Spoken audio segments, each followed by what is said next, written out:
Hello दोस्तों, जय हिंद। मैं आप सभी को topper science classes YouTube channel पर स्वागत करता हूं। प्यारे दोस्तों, आज का वीडियो आपके लिए बहुत ज़रूरी होने वाली है, क्योंकि आज के वीडियो में देखने वाले हैं चैप्टर गति के 30 VVI MCQ प्रश्न। यह प्रश्न सभी प्रकार के प्रतियोगी परीक्षाओं के लिए ज़रूरी होने वाली है, तो इस वीडियो को लास्ट तक ज़रूर देखिएगा। चलिए देखते हैं प्रश्न नंबर 1। प्रश्न नंबर 1 कहता है कि निम्नलिखित में सदिश राशि कौन है। निम्नलिखित में सदिश राशि कौन है? तो इसका सही जवाब होगा विस्थापन, यानी कि D is the correct answer. अब देखते हैं नेक्स्ट प्रश्न। अगला प्रश्न कहता है कि निम्नलिखित में पहचाने की त्वरण का मात्रक कौन है। निम्नलिखित में पहचाने की त्वरण का मात्रक कौन है? तो इसका सही जवाब होगा मीटर प्रति सेकेंड स्क्वायर, यानी कि D is the correct answer. देखते हैं नेक्स्ट प्रश्न। अगला प्रश्न कहता है वेग का मात्रक निम्नलिखित में कौन है। वेग का मात्रक निम्नलिखित में कौन है? तो इसका सही जवाब होगा मीटर प्रति सेकेंड, यानी कि A is the correct answer. Next प्रश्न। किसी समय अंतराल में विस्थापन का परिणाम उस समय अंतराल में वस्तु द्वारा होता है। इसका सही जवाब होगा तय की गई दूरी से कम हो सकता है, यानी कि D is the correct answer. Question next. सरल रेखीय पद पर गतिशील कण t समय पर स्थित x है, तो x बराबर 2t। तो इसका सही जवाब क्या होगा? इसका सही जवाब है उपरोक्त दोनों, यानी कि कण का वेग समान भी होगा और कण का त्वरण शून्य है, यानी कि C is the correct answer. Next प्रश्न कहता है कि सरल रेखीय पथ पर गतिशील कण t समय पर स्थित है, x इक्वल टू 5t। तो कण इसका होगा, तो इसका सही जवाब है औसत वेग समान होगा, यानी कि a is the correct answer. Next प्रश्न। यदि सरल रेखीय पथ पर गतिशील कण t समय पर वेग इक्वल टू v बराबर 2t हो, तो इसका सही जवाब होगा a, यानी कि त्वरण और औसत त्वरण समान होगा। a is the correct answer. Next प्रश्न। ओमेगा संकेत है, ओमेगा किसका संकेत है? तो इसका सही जवाब होगा कोणीय वेग का, यानी कि b is the correct answer. Question next कहता है कि ओडोमीटर मापता है, तो ओडोमीटर दूरी को मापता है, यानी कि B is the correct answer. प्रश्न नेक्स्ट। प्रश्न कहता है कि यदि किसी वस्तु का विस्थापन शून्य है, तो उस वस्तु द्वारा तय की गई दूरी होगा। तो उस वस्तु द्वारा तय की गई दूरी होगा शून्य, यानी कि A is the correct answer. Question number next. Question next कहता है कि बल एक विस्थापन दोनों सदिश है, तो कार्य जो बल एवं विस्थापन का गुणनफल है वह होगा अदिश, यानी कि B is the correct answer. Question number next. यदि किसी वस्तु द्वारा तय की गई दूरी समय के अनुक्रमानुपाती होती है तो हम कह सकते हैं कि इसका सही जवाब होगा वस्तु एक समान चाल से चल रही है, यानी कि B is the correct answer. Question number next. यदि किसी वस्तु द्वारा तय की गई दूरी समय के वर्ग के अनुक्रमानुपाती होती है तो यह कहा जा सकता है, यह इसका आंसर होगा वस्तु का त्वरण अचर है, यानी कि C is the correct answer. अब चलते हैं अगले प्रश्न की ओर।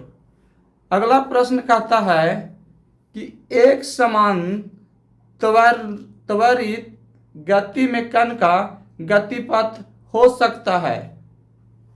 इसका सही जवाब है दोनों, यानी कि सरल रेखीय भी होगा और परावलय भी होगा, यानी कि C is the correct answer. अब देखते हैं नेक्स्ट प्रश्न। अगला प्रश्न कहता है कि असमान वृत्तीय गति में त्वरण होता है।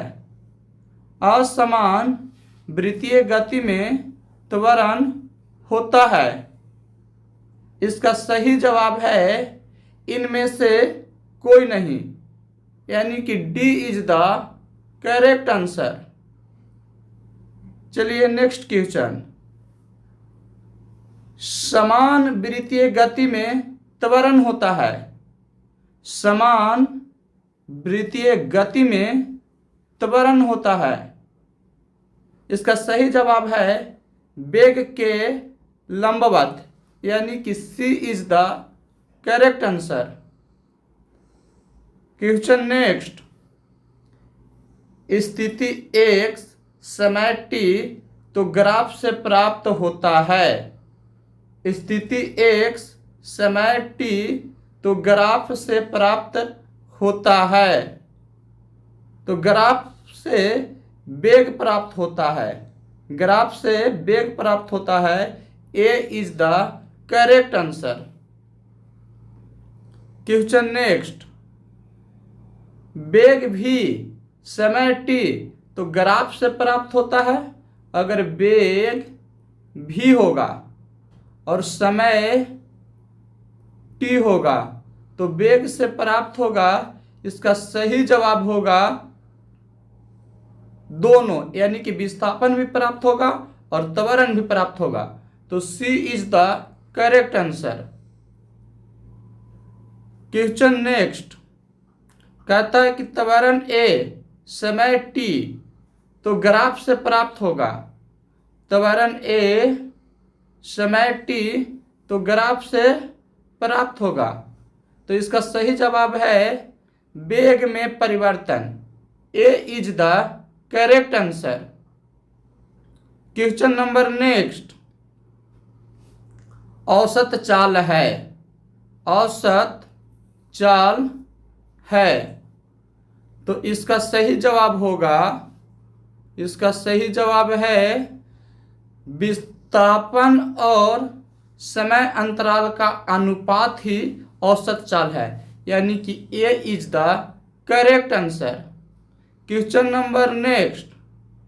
औसत वेग है तो इसका सही जवाब होगा विस्थापन और समय अंतराल का अनुपात, यानी कि A is the correct answer. Question number next कहता है कि औसत वेग औसत चाल समान है। औसत वेग औसत चाल समान है तो इसका सही जवाब होगा सरल रेखीय गति में, सरल रेखीय गति में। A is the correct answer.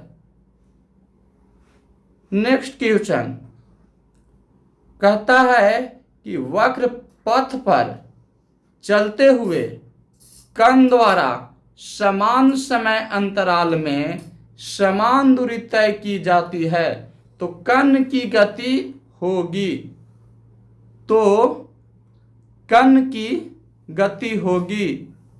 इसका सही जवाब होगा एक समान चाल की गति, यानी कि A is the correct answer. चलते हैं अगले प्रश्न की ओर। अगला प्रश्न कहता है कि किसी कण का स्थिति सदिश होता है, प्रेक्षक से कण की तय की गई होगा। इसका सही जवाब है सीधी या सरल रेखीय दूरी होगा, यानी कि A is the correct answer. Question number next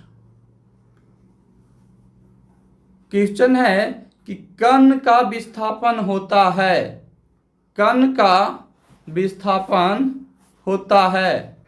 इसका आंसर है प्रारंभिक स्थान बिंदु से अंतिम स्थान बिंदु तक की सरल रेखीय दूरी होता है, यानी कि A is the correct answer.